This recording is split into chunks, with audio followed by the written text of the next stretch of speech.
Well, hi. Today is Tuesday, March 24th, 2026. I'm Todd Studer, and this is Morning Coffee.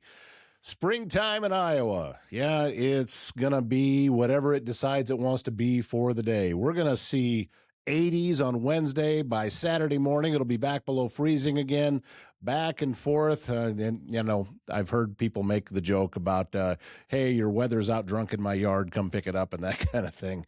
I am just get used to it because that's what it's going to be for a little while. And then that's just how spring is. So we'll cross our fingers that we get some pretty decent weather this week because I could use some time outside. Coming up today, we are going to have a conversation with Steve Gorman. And Steve is a councilman for the Bluffs City Council. And we are going to talk about what's going on in Council Bluffs.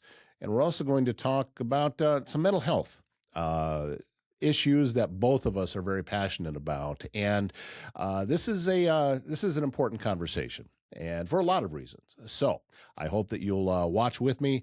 Again, this is Steve Gorman. He's going to be our guest today on Morning Coffee. Morning Coffee supported by Bryce Taylor and GLI Insurance Group, serving Council Bluffs, Tabor, and Clarinda.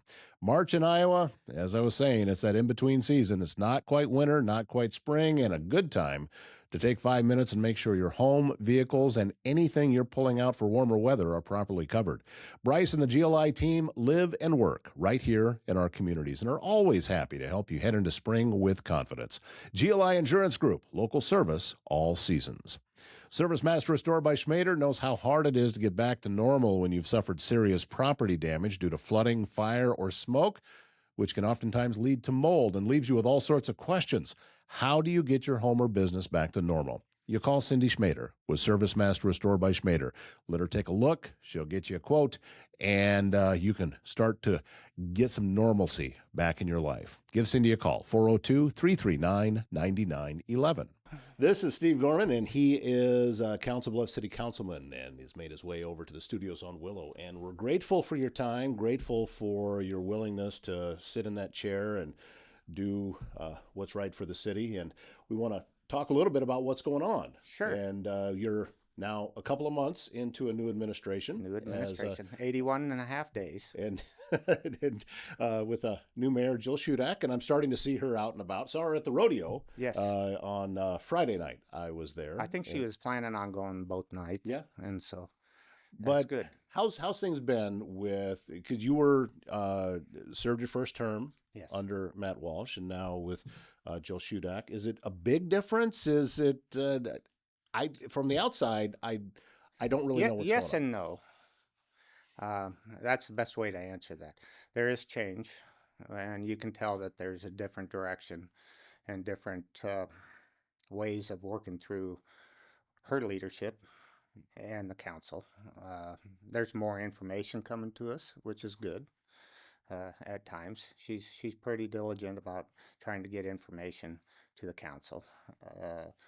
We had some hiccups, I think I would call them. It's more procedural of how we get things onto, the council to get things onto the agenda and things like that we had to work through. And so we're working through those as they come about. And so, yes, it's both good. There's both good and bad. And we're just working through it. As we are now nearing the end of the first quarter of 2026, what are some of the things that you see are first and foremost that the council needs to address? I think the council needs to address the continual growth of Council Bluffs. I don't want to have a change election to not change. A lot of times people vote for change, but they don't want to change. And we have to get it out, and this is why it's important for you and I to sit down and discuss these things, is because we need to educate our community of why it's so important for us to grow. We have to grow our community. And growth doesn't mean sprawling out to the east or down to the south or up towards Crescent. Growth means putting more population per acre in our Council Bluffs proper so that we can better afford our community necessities. Well, let's talk about that. Yes. Because this is something that I've heard from other community leaders, that our per capita per square mile or whatever that figure is pretty low compared to other communities of the same population or similar population in Yes. Iowa. What does that mean when we are more spread out? What is the effect of that? Here's what I started running my first campaign for city council. I ran on density. Density is the amount of people per acre within our community. That's what density means. That creates affordability for the whole community. What happens when we sprawl, we put in miles and miles of road with the same amount of population, the same amount of police, the same amount of public works money available to take care of. So it becomes an unbalanced means of of affordability. It costs a lot more money to take care of, I don't know how many more miles of roads, but we're at least 3 miles, 2.5 miles further east than when in the 90s, plus going north and south. Right. And we have to take care of all of that pavement. We have to police that. We have to have fire protection out there. We had to put a new fire station in on the end of Greenview, but we've never manned it. We move trucks around, put fire personnel in there. We run a standby ambulance out of there, but it's never been boosted up in our manpower to cover that station because we can't afford it. Because we've sprawled without putting the density we need in town to have the affordability. It sounds, and again, this is from somebody on the outside, that to me, my initial reaction to density is, well, why would I want to have people stacked on top of me so close? But I don't think that's what you're talking about. No. I think we have to do both. We have to have neighborhoods. We have to have single family homes, but we also have to have the ability to put more people in areas of our community that would support it, such as First Avenue. We're trying to do a mixed use down there with density, meaning we're putting apartments on top of storefronts and bringing more people into that corridor so that it helps pay for the whole community doing that. It's cheaper to do it there because we already have the infrastructure in the ground to support it. I have seen this type of thing in larger cities. They have it on Denver. I've seen it there. That you talk about storefronts on the bottom and apartments or maybe condominiums up above. I've seen that, and we have that in downtown Omaha. Well, and I think it was the concept of at River's Edge. It's just all the residents are there, but the businesses aren't. The businesses aren't. COVID had a little bit to do with that. I think we could have done a better job from the city's point of view of marketing that area down there. We have kind of a private public agreement in that area. And so I think we get lost sometimes on how to market those things to make it more feasible.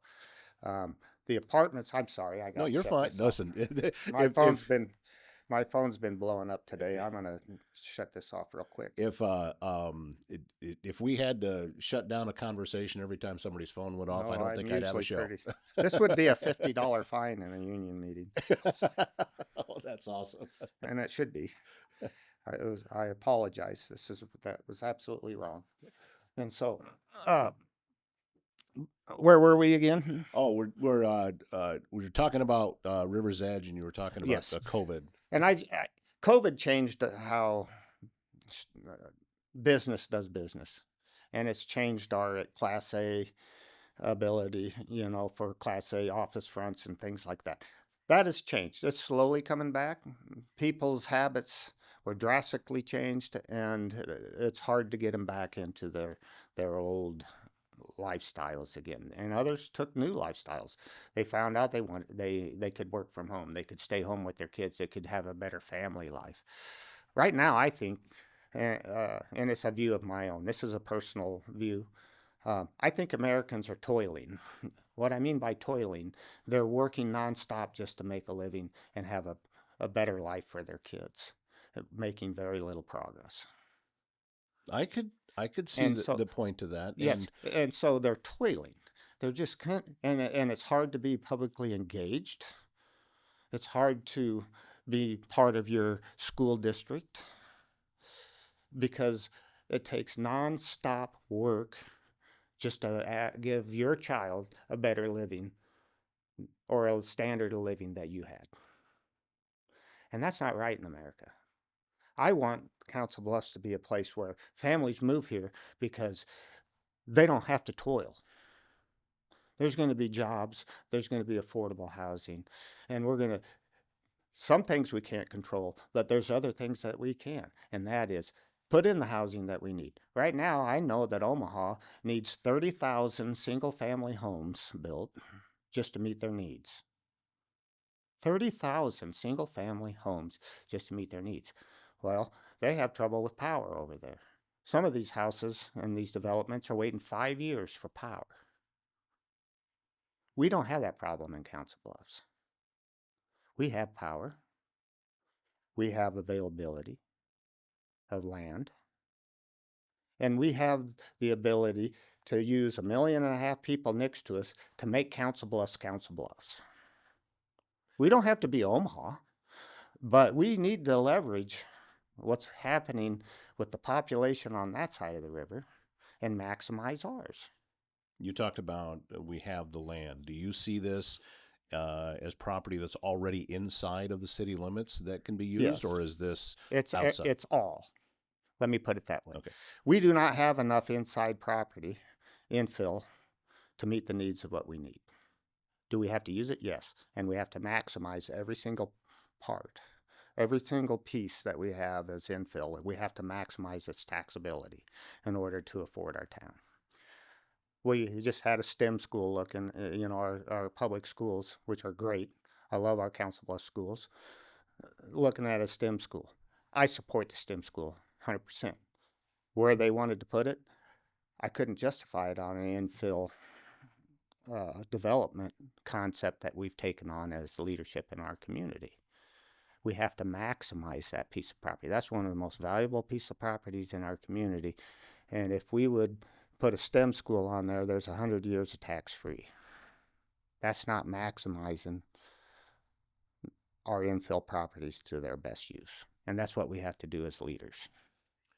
Something that is on top of everybody's mind, especially if they're a homeowner, is property values and then what that has done to assessed values and taxable assessed value of those properties. I know from a personal standpoint that from 2015 to 2022, my property value doubled. Yes. And that I'm trying to think, well, how is it possible that it went up that fast? But it wasn't just me. It was everybody that the property values just skyrocketed. And now taxes, property taxes have gone up. So I'm sure that's probably what your phone was ringing about. Yeah, it is. And that property taxes follow your value. Mm-hmm. I'll give an example. Across the street from my house, I live right here in the center of town. A family moved to Minnesota. They kept their house, put it up for rent. 5 bedrooms, 3 baths.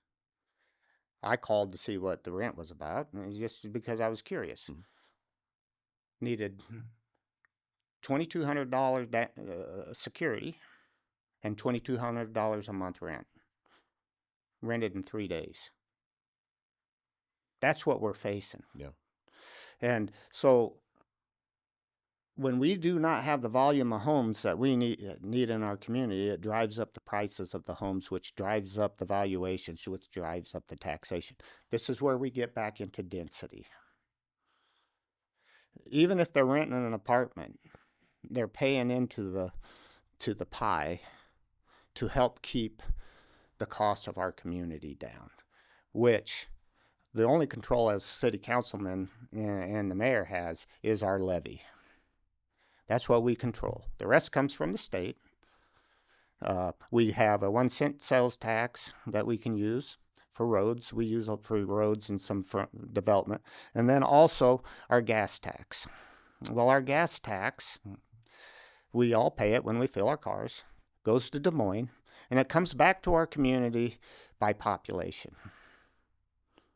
Well, our population hasn't changed since I was born. There was 5,600 people in this town approximately when I was born, and now there's 62,000. That's a negative flow of people in 65 years.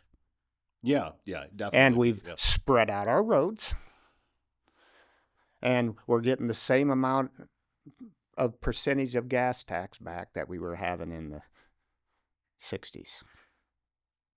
That does not add up. And this is why we have this frustration.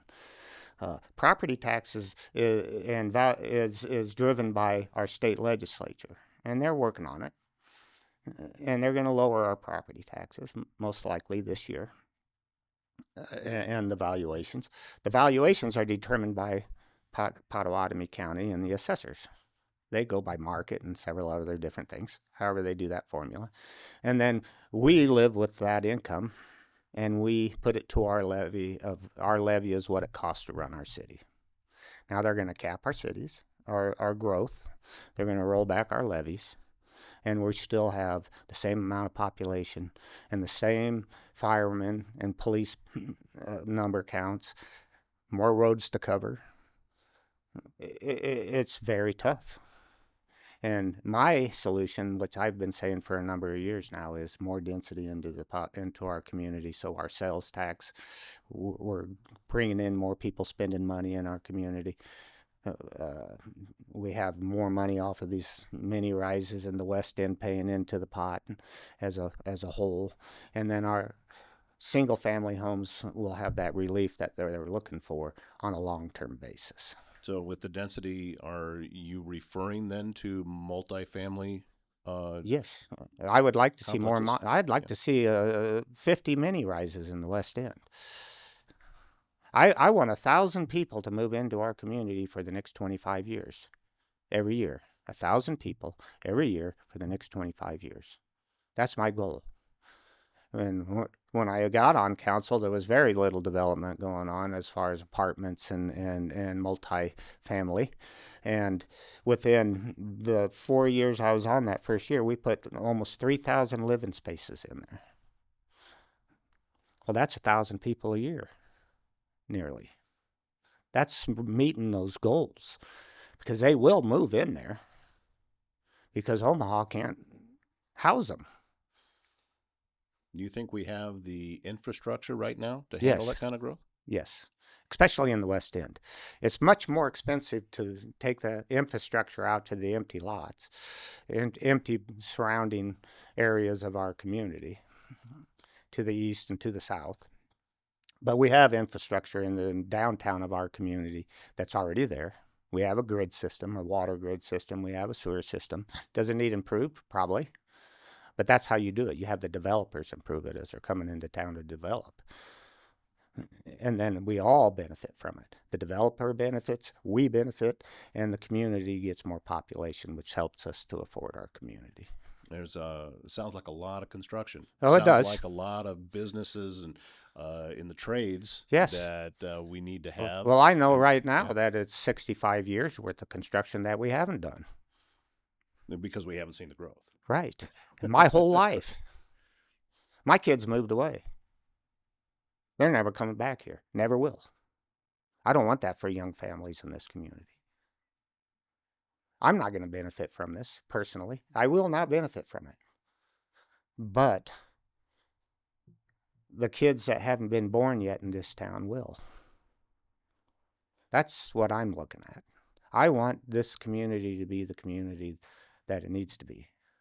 Council Bluffs, the furthest west first town in this nation, to be known as the place that is people want to come and work, raise their family, and visit the rest of the world. That's what I want Council Bluffs to be known as. So how do you get that ball started? How do you? We do it like this. You're part of it right now. We got to go out into the community and sell Council Bluffs with swagger. Oh, I 100% agree with that. Yes, sir. Yes, we do. Yes. We can't let Omaha or the surrounding communities define us, which they do. I don't want Council Bluffs School District defined by any other school district in the state of Iowa or Omaha. It's a darn good school district. Does it have problems? Every school district does. Do they serve a majority of social economically low kids in this community and in the surrounding communities? Absolutely. But they do it very good. No other school district surrounding us or in the state of Iowa is graduating 20% of their kids with an associate's degree. That's going to help those kids in socioeconomic lows because they'll be able to work through college and pay for it like they're doing now, but they'll do it without debt. Right now they have debt if they can get to college. We're making it possible for 20% of kids, maybe 10% of those that would never have made college. That's huge. And that's what we need to go out and sell to the rest of the state and the rest of the surrounding area. Council Bluffs School District is the best in the area with problems, with low socioeconomic problems, with a drug problem that's happening in our community, but we're still producing. And we're doing it with pride.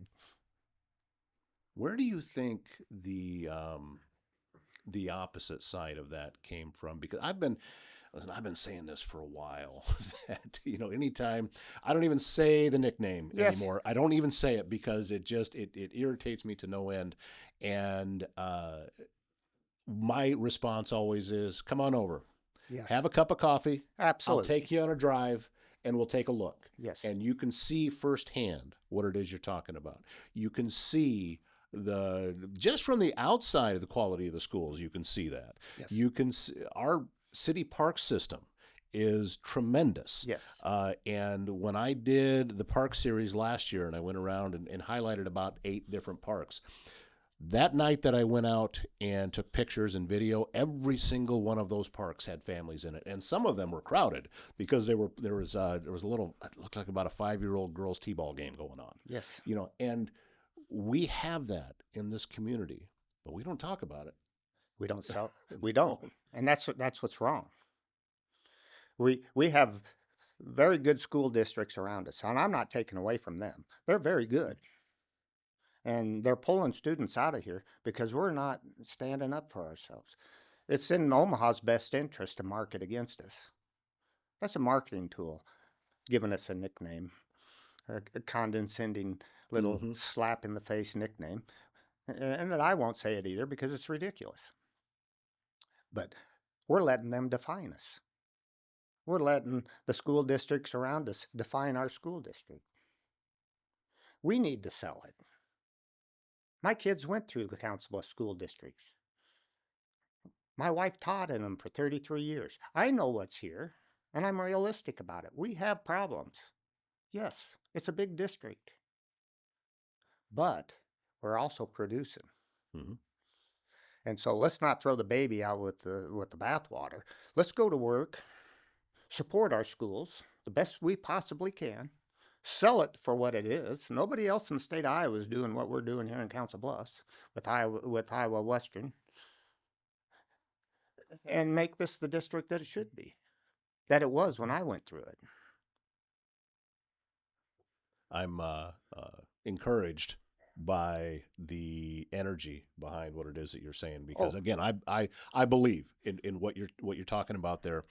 This goes back to my therapist likes to talk a lot about what wolf are you feeding, and my take on that has always been you find what you're looking for. And if we are focused on what positive is happening in our community, that's what we're going to see.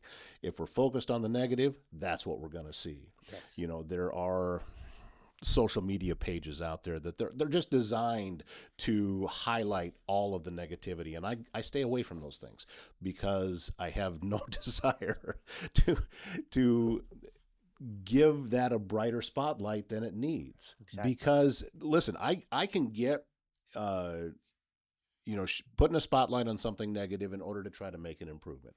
But if you're just doing it just to complain and to point fingers and say, oh, see, it's bad, and then never do anything about it, to me, that serves no purpose.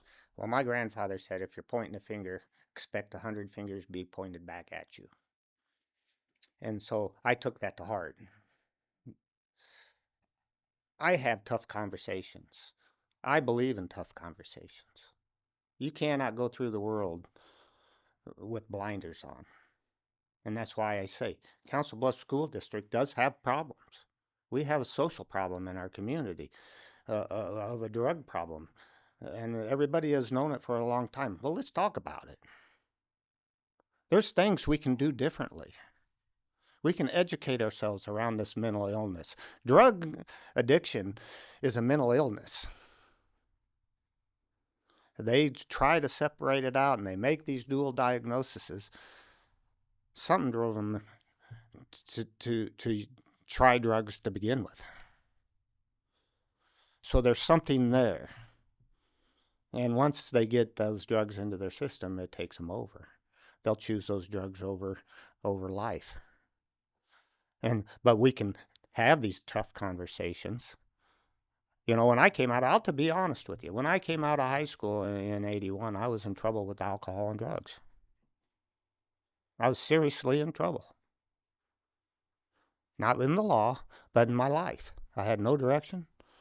I was a full-fledged alcoholic, and I was doing drugs. And I put myself in treatment in December of 81 and spent 32 days in a treatment facility. And I've been sober and working towards a better life ever since. So it works. It works. We also have to have access to it. Yes, that's the next step. Right. And that's one of the things I helped get into the town is a mental health facility. That's the first step. Now, we don't want to overrun that mental health facility. We want that to be a health facility of care. And if we bring homeless people right off the street into that facility, it's not going to work. Those people need a special kind of care. And that's why I push for a triage center or a metro-wide means of dealing with these complex situations that have landed these people on the streets. And determine and triaging them. Is it drugs? Is it alcohol? Is it schizophrenia? Is it another problem? Is it just hard luck? But we have to triage those things before we drop them into a facility where people are getting the treatment and getting better, because they'll blow it up.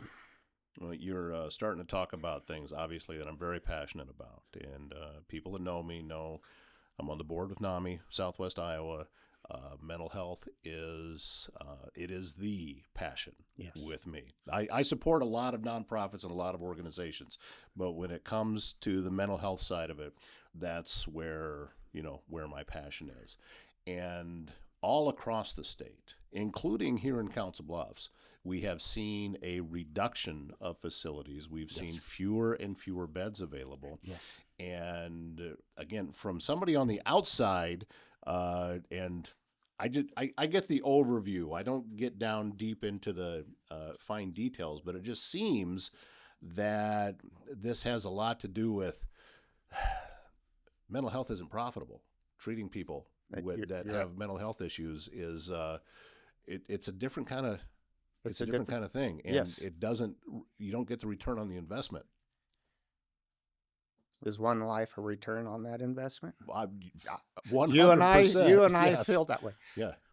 I'll tell you about myself. I had no means to pay for treatment when I came out of school. I had no means of paying. I had no insurance. I was 18. I was over 18 years old. We didn't get covered then. My dad's insurance wouldn't even touch it. You know who did? Jimmy Carter. He had a program.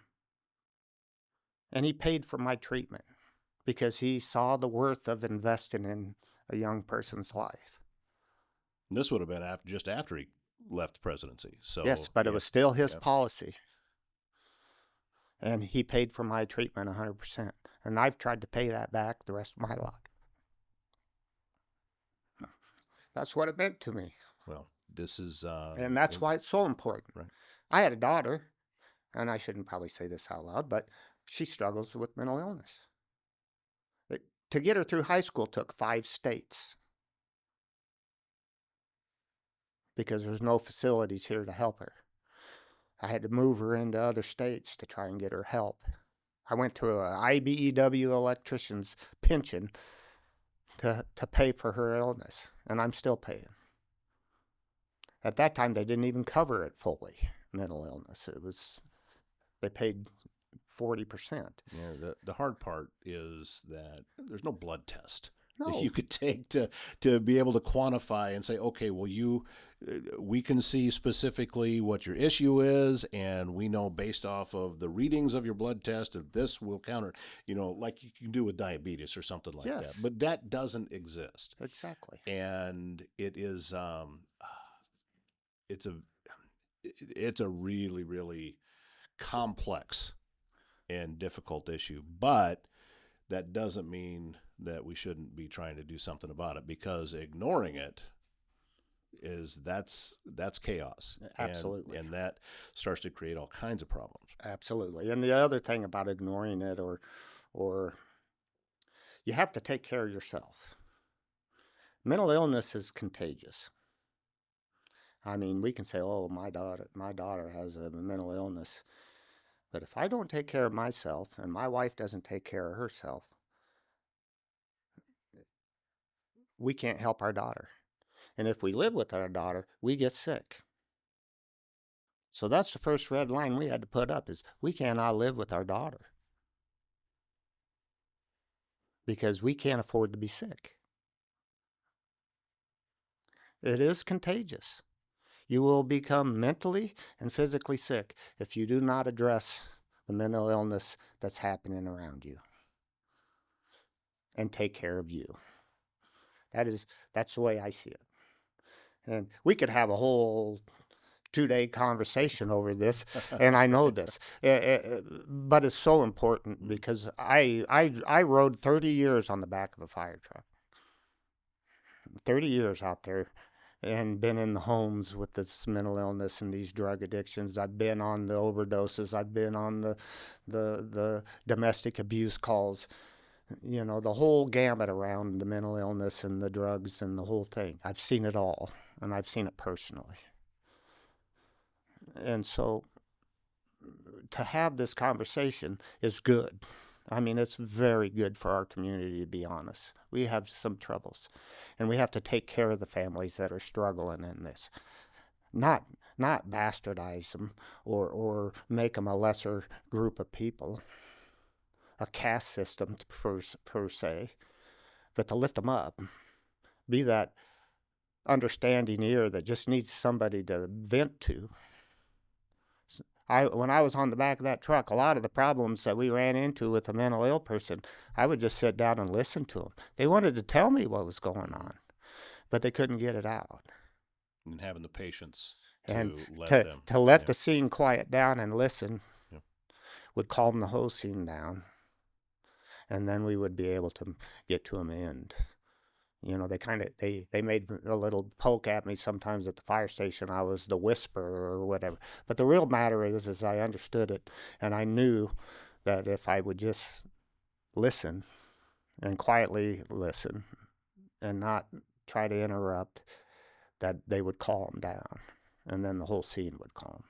Well, what was going on there is somebody that is really struggling had something going on inside of their head. You gave them an opportunity to get it out of their head and out into the open. And when you do that from any vantage point, you can start to see it a little bit easier, and you can start to see it for what it is. And I'm guessing that this probably happened with you. We didn't talk about this ahead of time, so No. I'm guessing it probably happened that as a person is going through these conversations and you're letting them talk, they start to see that, oh, okay, where I was just at, that wasn't based on reality, because they can, as I said, they can get it out into the open and start to see it, what is truly real. And that takes just talking. Yes. Just being willing to have a conversation with somebody. Yes. Don't tell them how to feel. Don't tell them, oh, you just need more sunshine, or, just open up a window, you'll feel better. Yes. Or Don't don't feel that way. dismiss them. There's so many people that have it worse off than you. Yeah, Exactly. all of these things. Exactly. is just junk. And where I learned that is with my daughter. She made me a better person because of the fact there was nothing I could do but listen. And she doesn't want advice. She doesn't want my input. She wants to dump the world's chaos onto me because she can't handle it. That's the real reason. And I don't dismiss her. These people are intelligent. They have a mental illness. They're intelligent, and they know when they're being dismissed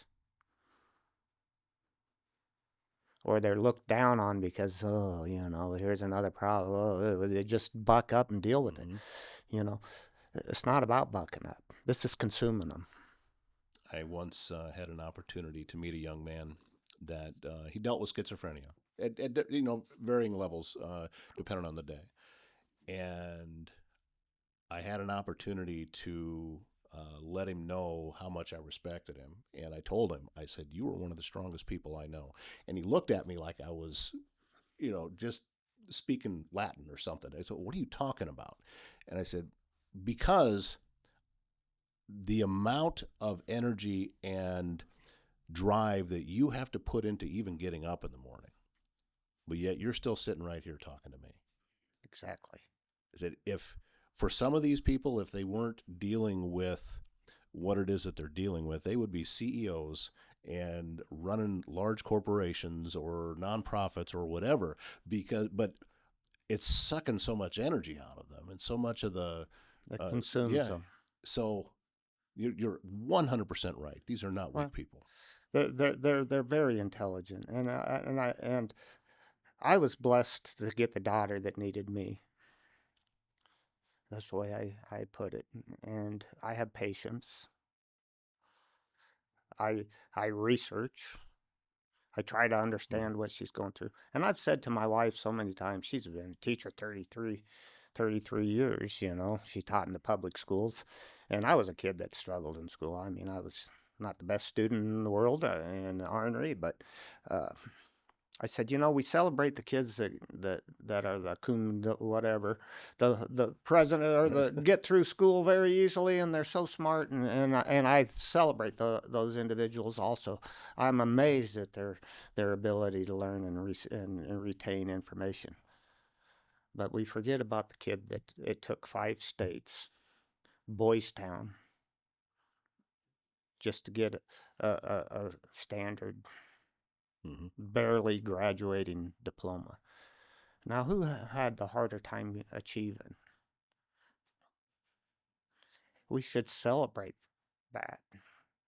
That she managed, as sick as she was, to get through a graduation.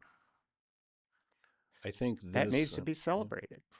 This conversation, Steve, today is proof of what I tell everybody when they first sit down to talk to me. I don't know where it's going to go. And I have no idea where the conversation is going to go, but we're going to walk that journey together, and we're going to find out. Yes. Because that's what this format is for. I don't have scripted questions here. And that's great. Because that's not the point. Yes. To any of this. Everything that you're talking about with the last half of this conversation is about the community absolutely that we live in. And it's about helping those that need the help. And it's also about growing a community. And it's been talked about for the past, about all I've heard for the last year is how the population has been stagnant, and about how the younger generation that is raising children now is shrinking. Yes. In our community, and that is a real problem. We have an hourglass going on. Right.